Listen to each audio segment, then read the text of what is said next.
ბიჭები არა ვარჯიშებენ ფეხებს ხო და გოგოები არა ვარჯიშებენ ზედატას. ზუსტად და ანუ აი ეგ სუსტები ეგრეა რა ეხლა სპონჯბობები და ესენი კენტავრები. ჭებს კი ზედატანი ვიზუალურია და რაღაც დიდი მკერდი რაღაცა, მაგრამ რეალურად ამ ფეხებს რო ავარჯიშე, ანუ წონის ყლებაც ხო უნდა.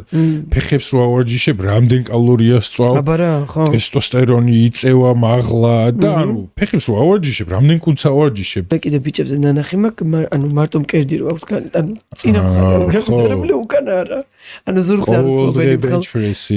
ხოლმე ბენჩპრესი და ბიცეპსი. ხო, ანუ წინი რაღაცნაირად წინიდან დადიან.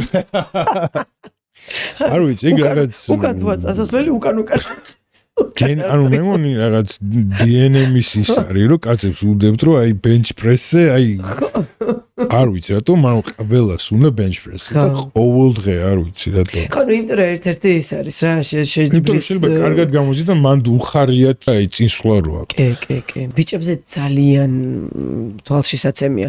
გოგოებზე ისე ძალიან არ გეცემა თვალში, როგორც ბიჭისთვის აი ეს მართლა რაღაცა ორი პატარა ვიწრო ჩხირიზე დამდგარი დიდი შკაფი.